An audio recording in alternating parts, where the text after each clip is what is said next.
Good afternoon, ladies and gentlemen. We'd like to welcome the chairman of the Games and Amusement Board, Chairman Abraham Khalil Mitra, and the rest of the GAB family are here today. May we now request the committee secretary to read into the record the presence of our resource persons here. Mamaya na pala babasahin yung iba, no? Batiin ko na lang kayo, Chairman, Commissioners. Magandang hapon. Good afternoon, Mr. Chair. For the budget of the Games and Amusement Board, we have the following resource persons. Chairman Abraham Khalil Mitra, Commissioner Mario Masangid, Commissioner Edward B. Trinidad, Attorney Ermar Benitez, and Ms. Ofedina C. Retardo. Mr. Chair. We shall now hear the budget briefing of the Games and Amusement Board. Nais ko pong ipagbigay alam po na ako po ay sumusuporta sa adikain at mithiin ng pamunuan ng GAB at I have no objections in their proposed budget, but we just have to make sure that the government funds are being utilized properly and all are accounted for up to the last centavo. We shall hear first their budget presentation and our questions will follow after their presentation. Chairman Mitra, please proceed. Thank you very much, Mr. Chairman. Mr. Chairman, the Games and Amusements Board, its mandate is to regulate and supervise professional sports and allied activities. With me are Commissioners Marma Sanggit, Commissioner Ed Trinidad, Attorney Benitez, and Ma'am Ofi, and of course, Ma'am Luz and our doctor.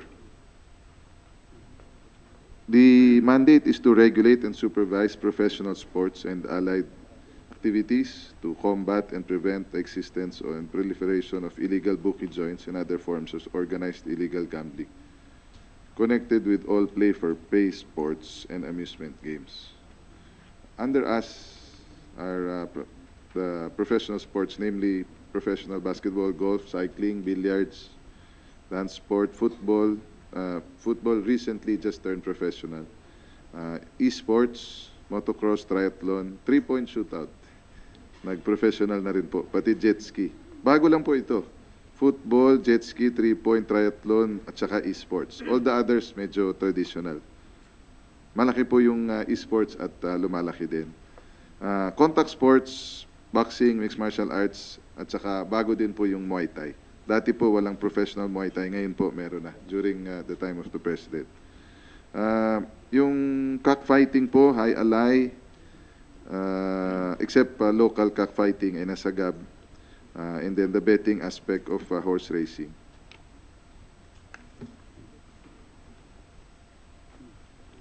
So, ang mga activities po namin ay naglilisensya ng mga professional athletes, promoters, officials.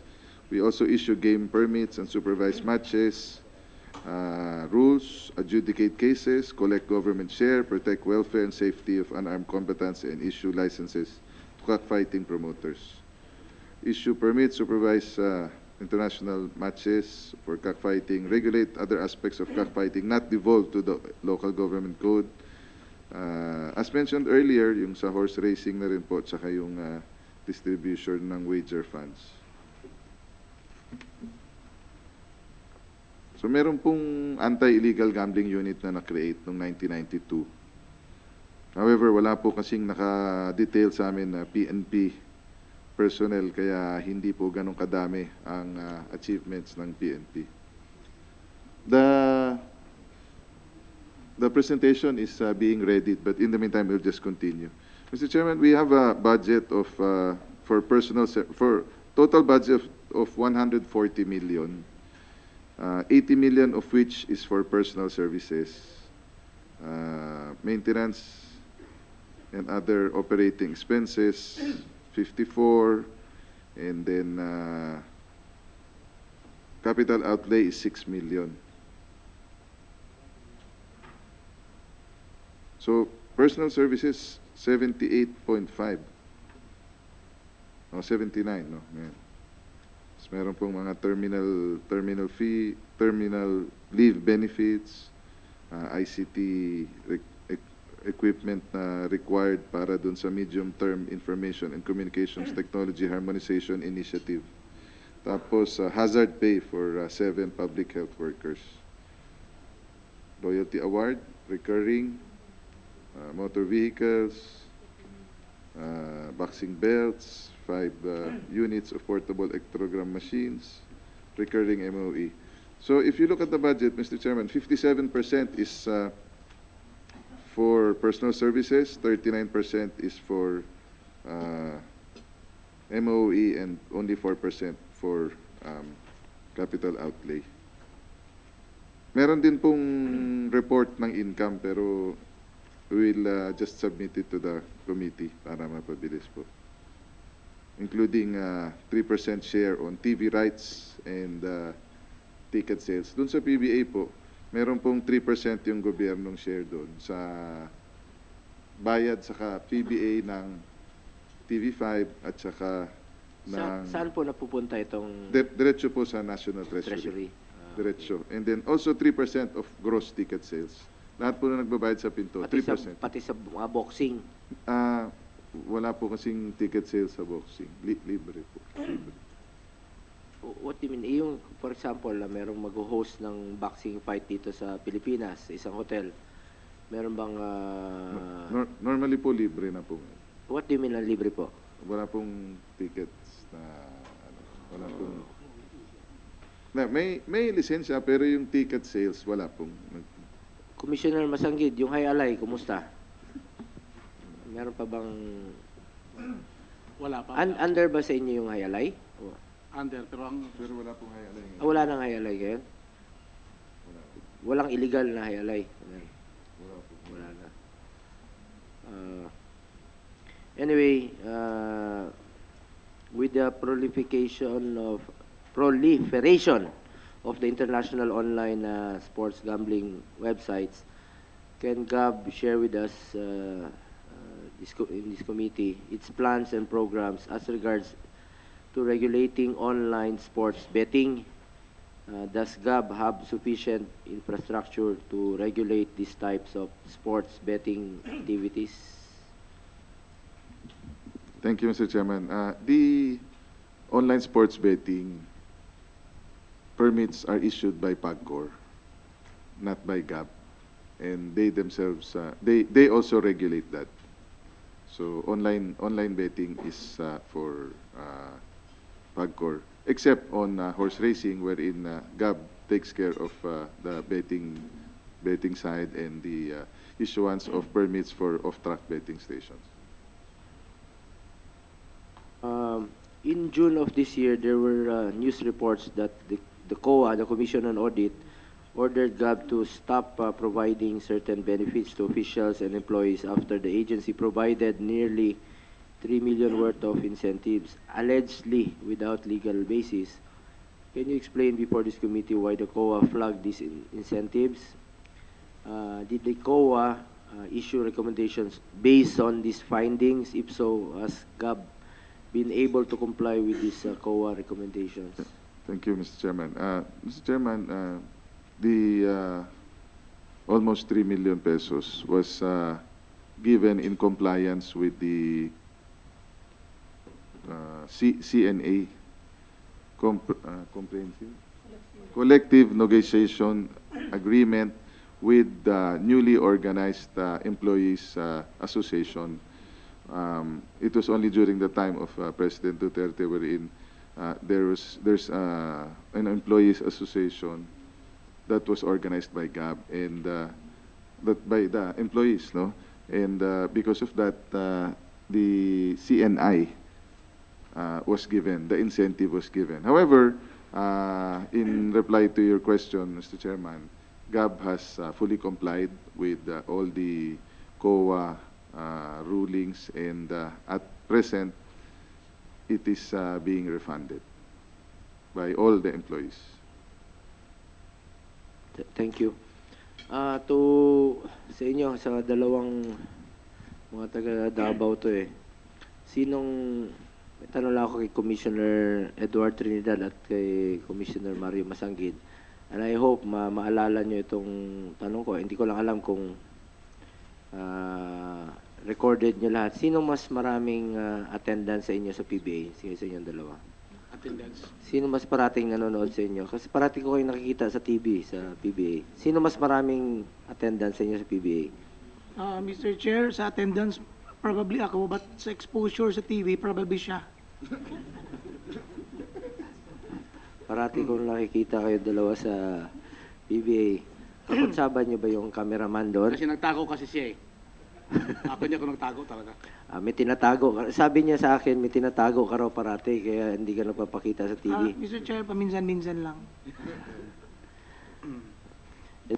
For the first time ever, GAB will organize the first ever Philippine Professional Sports Summit on September 24 to 25. It will be tomorrow at the PICC in Pasay. For the record, I support this initiative, and I believe that it is about time that the different stakeholders in professional sports get together to craft a roadmap on the direction of Philippine sports. Does GAB plan to hold this annually? Aside from crafting a roadmap, what other concrete and specific goals do we wish to achieve by holding this Philippine Sports Summit? Ano lang po, may konting tanong lang ako sa both sa GAB at saka sa PSC. Ano yung, Sir Butch, singit ko na lang.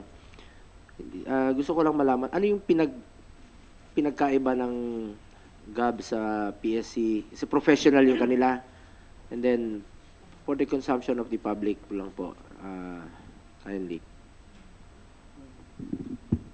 Your Honor, ang pinagkaiba po sa dalawa, ang Philippine Sports Commission was created by law to answer these two mandates. One is to focus on grassroots sports program and to help the elite athletes, our national team, for international competition. Yun. So the GAB, I think, is focused on professional sports. For example, yung sa more on yung board is yung regulation lang sa inyo. Ang sa PSC naman sila development. So regulation. So professional sports lang yung sa inyo tulad ng boxing, basketball, golf, mga professional golf. Yung Esports, Your Honor. Esports ka ng Dota. Dota, Mobile Legends.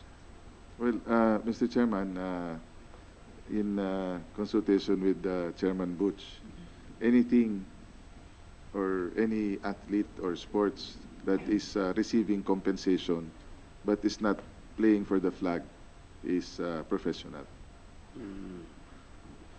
For example, sa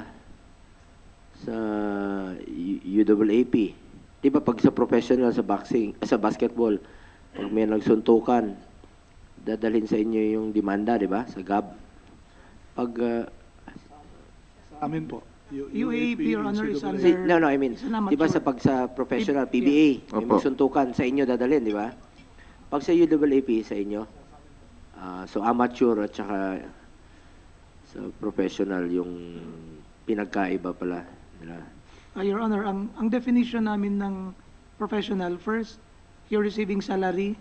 Second, when there's a prize money. Third, when you're selling tickets. And fourth, if you're not playing for the flag. Yun yung sa GAB. Yes, a professional sports, Your Honor, Mr. Chair.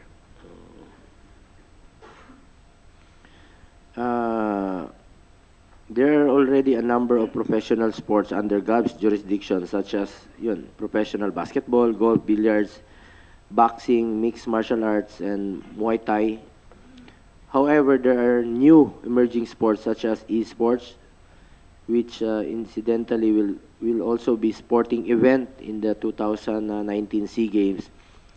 Is the GAB doing its part in helping the growth of these emerging sporting industries?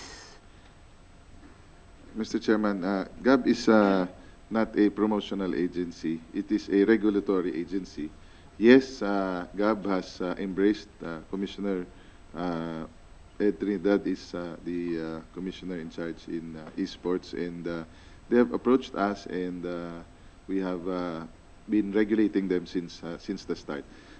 Also, assistance, for example, on foreign travel, on endorsements to the different embassies, we also do that. And events being held in the Philippines are now regulated. Esports events in the Philippines are now being regulated by the GAP.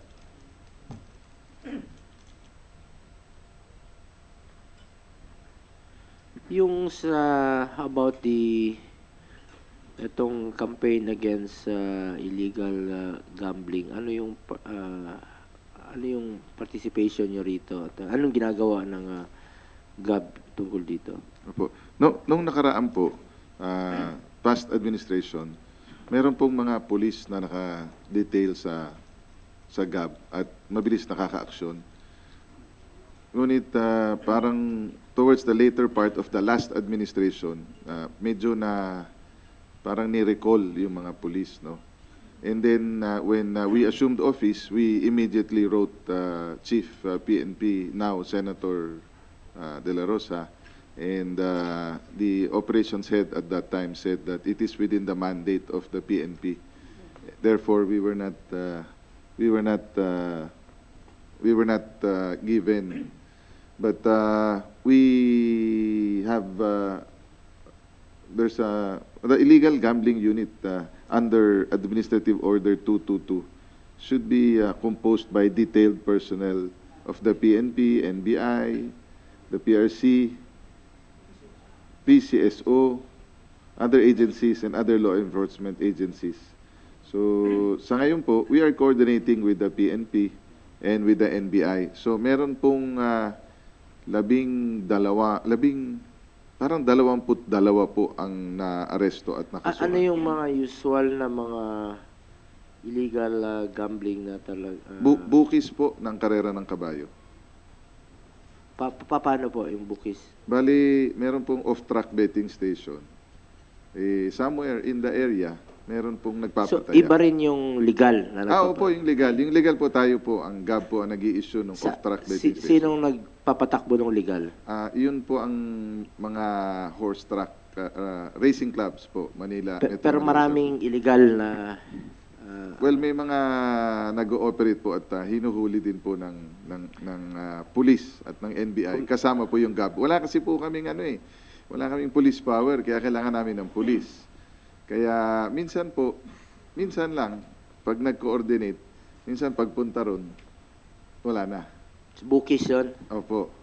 Commissioner Masanggid, balita ko tumataya ka ba sa mga bukis? Yan. Ha? Hindi ko alam ang bukis eh. Oh, Bukis, wala akong hindi ko masya. Libro lang ako. sige. So, usually yun po yun sa karera, yung mga illegal na palaro. Itong, how about itong mga game fixing? Ayan. Diba sa basketball, marami pero believe ako dyan sa mga nagpapataya sa basketball, +5. Tapos pagdating ng resulta, +5.5. Yung resulta halos 5. Paano nila na ano yan? Yung mga analytics dyan, ang galing Opo. Mr. Chairman, yung anti game fixing, doon po sa boxing, ang ginagawa namin, yung matches, wala na pong mismatches or binabawasan yung mismatches. Kasi pagka almost evenly matched yung boxers, parang mahirap gumawa ng ganyan. Ngayon, doon po sa PBA, nung una nga po parang self-regulation, no? Naniniwala tayo dun sa institusyon at saka sa commissioner ng PBA, self-regulation. Pero in the coming months, siguro po we will be looking into it kasi meron po tayong anti-game fixing software na naaprubahan po ng Kongreso noon na maaari pong makatulong sa pag-combat ng game fixing. In fact, mismong yung mga doon sa House po, nagrereklamo sila may game fixing daw, may game fixing. So, susubukan na rin po namin gumalaw doon. Ito itong sa drugs. Balita ko kasi yung noon, may mga nakakausap ko yung mga PBA officials, yung mga players na involved sa drugs, no? And even to the point nga na sinasabi nila, pwede raw bang ipatokhang yung PBA player na yon. Paano po yung monitoring ninyo dito sa na hindi sila nagte-take ng drugs, ng shabu, na yung Sir. not only PBA but lahat Sir, na. as long as Mr. Chairman, as long as the athlete is active, every year po naglilisensya, kinukuhanan po ng drug test. Meron mga iba nagrereklamo bakit daw pa siya kailangan mag-drug test, hindi kami pumapayag po. So, ano yun, mandatory? Mandatory po every year. Sa Pag nagre-renew renewal, ng sa license, renewal. opo. Pero yung mga Renewal, coaches Your at Honor, saka and officials, application, new application and renewal. So we conduct drug no tests. random. So far, wala pa, Mr. Chair, but probably we can add that to our policy. Kasi ano nila, kung one year pwede silang magpa-cleansing muna bago sila magpa-drug test para pumasa. Baka pwedeng maging random, lalong-lalo Yes, Your na Honor, that's a very welcome lalong-lalo na po suggestion. if there is doubt doon sa behavior nung athlete o nung player, di ba? May mga ganun minsan. yeah. Mr. Chairman, tomorrow, of course, you will be our guest of honor in the summit. Well, a portion of that will be a seminar from ano po yung Like to acknowledge our majority floor leader, Senator Mig Subiri, also from Mindanao. Mga taga ano yan siya? Ngayong hapon, Senador. yes, Lieutenant, yes, sir. Yes, sir. Please continue, Chairman. Included in the summit tomorrow will be a discussion on WADA, performance enhancement drugs. If you remember, Mr. Chairman, the case of Kiefer Ravena, he was barred by the FIBA from playing, but he was actually not aware that the drink that he was taking is a portion of that is one of the banned substances. So, yun po kasama din, performance enhancement tests, drug tests. Majority na banggit ko po yung random na drug testing kasi minsan may mga athletes na nagkakaroon ng meron silang mandatory during renewal, but during the course of for 1 year sa period na yun pwede naman silang mag-cleansing. Paano pag may napapansin silang unusual na behavior minsan sa player, iba na may mga ganun, nananakit na yung athlete, sinasadya, at it could intimidate na doon sa nawala na yung essence ng sportsmanship dahil takot na sila na baka baldahin sila nitong player kasi medyo kilala niyo kung sino yung tinutukoy ko. Yes, Miss. Sa basketball, medyo marumi na yung, sabi ko, iba na ito, parang hindi na normal at sinasadya na. Kaya nga yun ang, Yeah. so dapat i-require nyo yung random para walang kawala talaga. Hindi yung bibigyan sila ng panahon na mag-cleansing muna sa katawan nila bago i-drug test. Yung random talaga. Mr. Chairman, as I know, Dr. Viernes mentioned to me that PBA conducts its own random drug tests. But the GAB will meet and come up with a resolution. We will do random testing. Maybe yung GAB siguro ang gumawa ng Opo. resolution na No problem. gawin yung random pag unusual na yung behavior ng athlete. Not only sa basketball but sa Sir, yung sa yung nagbibisita po yung GAB sa mga surprise visits to the gyms, no, sa boxers. Pag pumunta po doon yung GAB, meron pong dalang medical team nagra-random drug testing. And then another, pag merong boxing fight, nangyari kasi ito before sa isang lugar, saan ba yun? 10 years ago. May boxing fight and then, for example, Filipino versus foreigner, Thailander. And then, biglang at last minute po, nagkaroon ng changes dun sa boxer. Kasi hindi makakalipad o for some other reasons na hindi po natuloy yung box. Ano ba yung batas ninyo dito sa GAB? Pwede ba yun? Biglang merong magsa-substitute ng athlete. Pag naka-post na lahat, nandiyan, bumili yung tao with ticket, they paid for the ticket. Normally po, bago po pumunta abroad or payagan ng GAB lumaban ang isang boksingero, dumadaan po siya sa, meron po kasing criteria to allow them, no? First is, hindi naman po pwede yung mismatch yung Pilipino ilaban sa foreign fighter. Second, you have to win at least 2 out of your last 5 fights. Third is, kailangan po complete yung medicals. Sa Department of Health po at saka GAB nagkaroon ng MOA, libre na po yung medical. So there's no reason na hindi sila magpa-medical. Kasi Senator, sir, nangyari yan before sa Mindanao. Merong laban, nakalagay, Pilipino versus Thailander. Last minute, nung nanood kami, iba na yung, hindi na yung nakalagay dyan sa ticket, ang pumalit. So nagkaroon kami ng doubt na baka iba itong may luto, bakit pinalitan bigla. Nung nagsuntukan na, alam mo, after 1 minute and 40 seconds, tumba kagad yung Thailander. Tapos duda tuloy kami na hindi Thailander yun. Bakit at last minute yung pinalitan? Nung sinuntok, alam mo, nung tinamaan dito, sabi niya, agoy! So, nagkaroon tuloy kami ng duda na hindi to Thailander. Di ba, bakit agoy yun tinamaan? So, tsaka, Sir, yun yung sir, wala na nangyari po yan ngayon. Wala na po yan ngayon. Kung meron yan noon, ngayon wala na po. Okay, tingnan nyo lang na yung mga last minute replacement.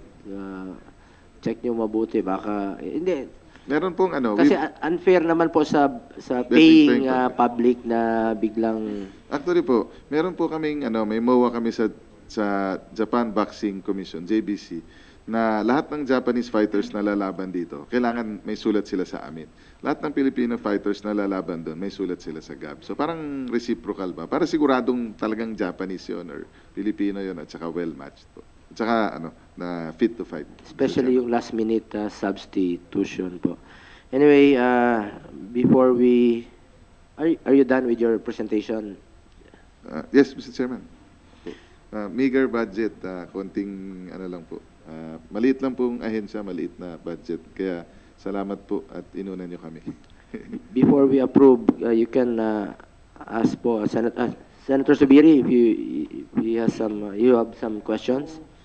Mr. Chair, I have no questions on the very large, huge budget of 140 million pesos. Gusto dapat nating dagdagan eh. Is it all right, Mr. Chair, if I move already for its approval or meron pang nagtatanong? Okay na? Mr. Chair, with your permission, I move that we approve the budget of the Games and Amusements Board without prejudice of us increasing the funds if there's possible amendments later on.